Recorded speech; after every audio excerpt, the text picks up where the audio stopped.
SMD Law is the official law firm of the Spartan Nation. Check them out on the interwebs at smdalaw.com or at 866-529-3537. No matter where you are in the state of Michigan, Upper Peninsula, Lower Peninsula, it doesn't matter. They have an office near you. So whether you need to send a letter to an annoying neighbor, or you're a criminal and you need defense, maybe you just have problems with elder law, check them out, smdalaw.com today. The official law firm of the Spartan Nation. Call them first, then you act. Well, I'll start the question. How do you think your team is? I thought we were awful. Okay, I didn't think we played with any, the three categories that we looked up, and we worked on it for 2 nights. The coaches did. We're not defending like we were. Teams were shooting 22% against us 5 games ago from the 3. They're shooting 37% against us now. That's an unbelievably ridiculous amount. Number 2, we were out rebounding teams by 13. Now we're out rebounding by 1. That's number 2. And because we didn't rebound, we don't run. So it's nothing about shooting, nothing about free throw shooting, nothing about anything else. It's about defend, rebound, and run. The way that Michigan State's done it, the way that championships teams do it, and that's what we got to get back to, and that's what we tried to get after today a little bit. So, any other questions? I'll be glad to answer. I know you said the rebounding is an effort-related thing. Did you see anything? So is the defense. Right. So is the running. Would you say it's still, after looking at that, still 100% mostly effort-related, or is there anything else? Yeah, I just don't think I think our cutouts were bad. I don't think we're going up and getting rebounds. Nick Ward gets 1 rebound. 5 games ago he was getting 10 a game. Now he's getting 5 a game. We all got to check our whole card from the coaches, and that's why today's practice was probably the best I've been at in a while. So that falls on me. Players got to take some responsibility, and we have to understand that the best players got to play their best. And we didn't get that in the last couple games, so we're going to keep working on that too. Are you seeing a concerted effort from other teams to offensive rebound to try to take away the break? Sure. This is when the scouting report comes in. There's no Josh. You saw Kyle today. It's not the same Kyle either. So people are taking advantage of the freshmen. They're going to take advantage of some things. They have scouting reports too, but it has nothing to do with us not having the ability to cut out. A cutout, if a team's going hard, you still should get the rebound unless they're inside of you. So trust me when I tell you that the grading system we use, it's more our fault than praising them. What else are you finding in terms of trying to take away the break? Anything from what you're doing? No. We just didn't. If you don't rebound, our points got to push, our wings got to run, and to be honest with you, Nick was running so good early in the year. He's got to run better too. So, as I said, we got to coach better. They got to play better and play harder. I don't lose any sleep over where I think we can be. I lose sleep on why that all of a sudden we changed what we did the first 5 or 6 games of the Big Ten compared to the last 4 or 5 games. Is there anything with Nick that you can pinpoint in the last maybe 5 games? I know he was in foul trouble with Maryland, but really the last 3. That was 1 game. He was in foul trouble. No, that'd be a good question. You have all my honor to ask and praise to ask him. Tom, did you see the response from Nick and Aaron after switching the lineup these last couple of days that you wanted? No, the lineup thing, trust me when I say this, for the most part, I'm pretty honest with you, It was just to say, hey, Nick, you got to do a better job, But in that game, Nick wasn't awful. In that game, it was our guards that didn't play very well. X was very good, and Kenny was very good. Our guards had to do a better job in that game. You have, 20-some turnovers. That kind of answers the question. But today I saw Nick respond. So that'd be a good question to ask him, too. How come you played harder today? With the defense. Aaron? Same thing for him. Aaron Henry? Yeah. Well, he's been put in a position, one of the writers brought up to me that Josh, by the way, supposedly everything went successful today. I only talked for a minute to the people over there, but Josh, I've been through so many injuries, I don't think about it, but I think that bothered our team, and I think all of a sudden some freshmen said, oh boy. Now I got, everybody, what's the old saying, watch who you wish for?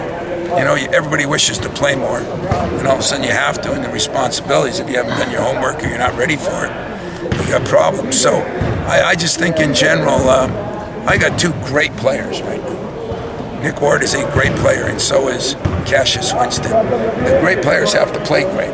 I don't care if you're playing, Tom Brady, or I don't care if you're Magic Johnson or LeBron James, You're going to go how your best players go, and that's a lot of pressure on them. And then when you have new people in new spots and you don't have your running mate, whether it be Josh, whether it be Kyle, or he's not in the same, it's difficult, and that hasn't been easy. But, we'll look at the game against Indiana and say if we would have made some free throws, one free throw, we win. It's not our shooting that I'm worried about. It's we got to get back to playing with a defensive intensity, a cutout and rebounding intensity, and a running intensity.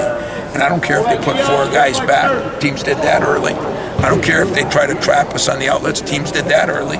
Didn't stop it. So the only people stopping us on that part of our game is us.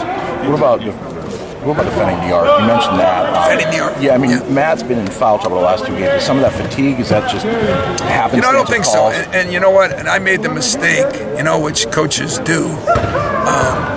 Sometimes when I think fans are on players, I protect the player. Sometimes when I think fans are hugging and kissing the players, I get on the player. That's pretty uniform no matter who you are, what you are, when you are, why you are. But if I ever say to you that we're tired again, just call me whatever you want. I'll rubber stamp it, because I'm done with the tired stuff. You know what? We're not tired. We're going to have to learn to play through fatigue. Today we did a hell of a job playing through it. We were tired early, and we went right through it. And that's what we're going to have to do. So I don't think McQuaid's tired. I think he's got a big job. Some other guys got to step up and guard their men, but that's a big difference in percentage. And, we've had a couple teams that came in shooting 30%, 20%, and shoot 50%. That's never happened. So that's why I said we have to defend, we have to cut out and rebound, and we have to run. Tom, you said you talked to Josh today? I text with him and FaceTimed a little bit as he was going into surgery, and talked to his family after surgery. And Nick, our trainer's over there with him. And I actually going to get a call tonight, maybe even from the doctor, just to talk about it. But everything I heard, it went very well. What's the recovery time on that? For him, will it be off-season? Will he lose that, or will he be? Well, he'll lose months, yeah. But I don't know if it'll be 4 or 5 or 6 or 7. I'm leaning more towards the 4 or 5, but I don't know that yet. Because the one thing, it was successful, but whatever they found when they went in there, I don't know yet. I'll know tonight. And just feel for the kid, man. He did an unbelievable job of handling it, including being the water boy for us. And yet his humility was off the charts, but he was hurting. He was, especially when we lose a couple games, he knows. And not to look around and laugh at most of you, but some of you at least had the courage to say to me, boy, maybe we missed Josh a little bit.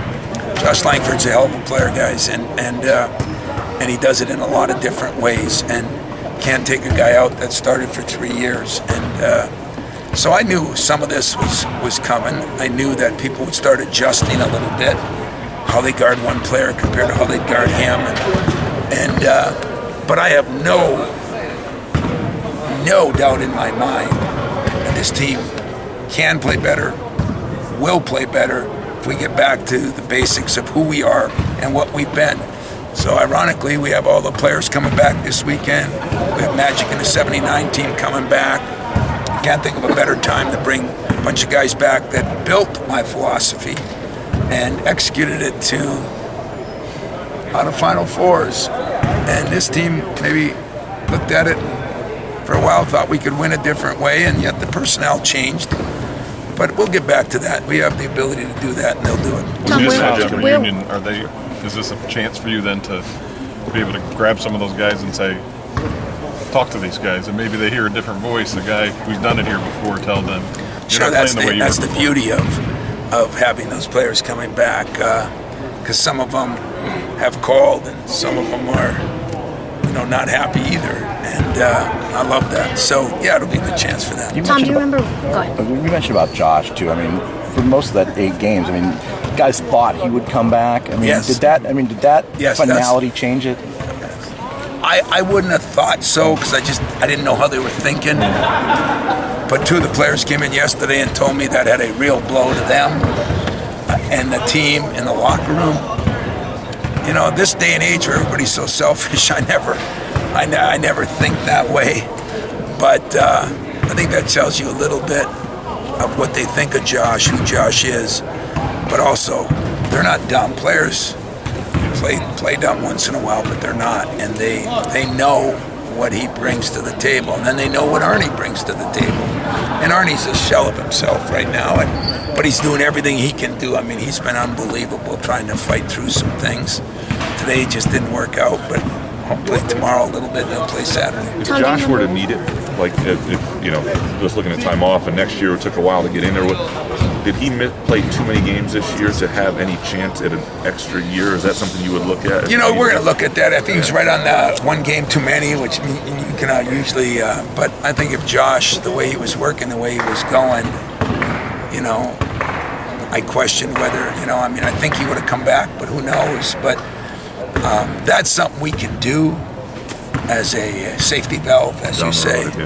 But right now, all I want to do is get him back healthy and happy and leading our team. I mean, I even miss him in practice because he's done a great job of rallying the guys.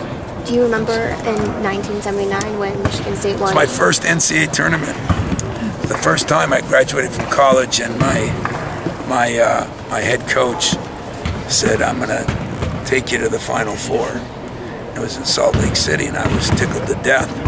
What I remember is I sat right about there in the corner, about 8 rows up, and I think how the Final Four has changed now. You couldn't get a ticket like that in a million years. And so I went out there, and a lot of legislators out there, some from the UP, and I got invited to a lot of the functions, the parties, just because I was from the state of Michigan. And so I felt like an adopted Spartan, and by the time it was done, I knew then someday this is where I wanted to work, and that's a true story. So I saw the Magic Bird thing firsthand and personal. It was my first NCAA tournament. It'll be a memory for the rest of my life. It was interesting because it was a dry state, and so everybody just sat around, and I'm sure some finagled something in, but for the most part, we just sat around and talked to each other, and that was awesome.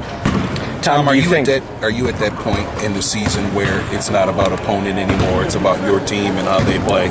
You know, I'd like to get there. I don't think we're quite good enough to do that even before.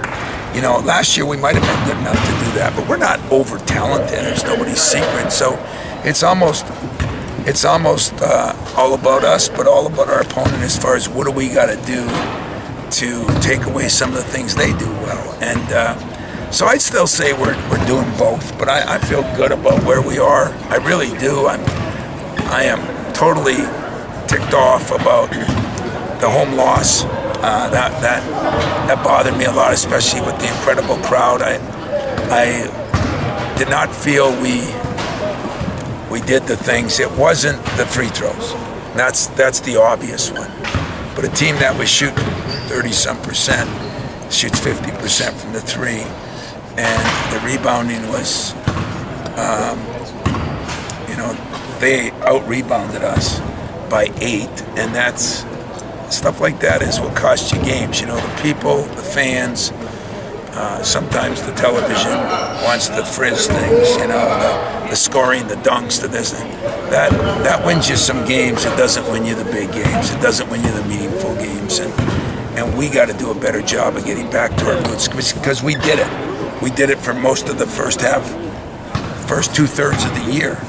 And I don't know what it was. I don't know if it's reading your press clippings. I don't know if it's, the schedule was a little tougher. I don't know if it was the injuries. I mean, there's a million excuses. And really, I don't care anymore. All I care about is that we got to do a better job of doing what this place has done since the day I walked in. We were so bad my first year, it was scary. But we defended, we rebounded, we ran.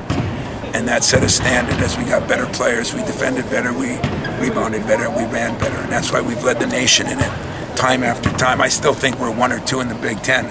we're just not up to Michigan State standards. And I think Nick knows that. I think X knows that. But it's our perimeter guys. Gabe, Josh was getting 4 or 5 rebounds a game. And Josh was going every time, which freed up other guys. It's so hard to explain how one thing can lead to another, but we just got to get back to playing the way we need to play, and hopefully we'll do that this weekend. So with that being said, talk about Minnesota and what you expect. Well, from them. you know what? They got the best rebounder in the world. Kid had 19 last night, and he's been unbelievable. I love watching him play because he plays so hard. He's athletic. He's tough. He's only 6'6", 6'7", but he's done an incredible job for them. And I think in all honesty, they've done a good job. They were one of the teams I had as a sleeper team early in the year, and then they had a bunch of injuries. And when that happens, it affects a lot of people. So they're starting to get healthy. They're starting to get back in sync. And I'm telling you, I was surprised they got beat, although Wisconsin's awfully good. But I was surprised they got beat at home, but it was a close game. And so they got something to prove, so do we. Tom, do you think, getting back to those defensive pillars will also maybe put some rhythm back into the offense? Sure, because what it does is when you defend and you rebound and then you run, then you're getting people moving. We scored a lot of points off our break. We got a lot of points into Nick off our break. We got a lot of threes off our break. So 100% it changes your offense. And when we're slow and just kind of walking it up because we didn't rebound well or we didn't get clean rebounds, then your offense isn't as good. Anything else, guys?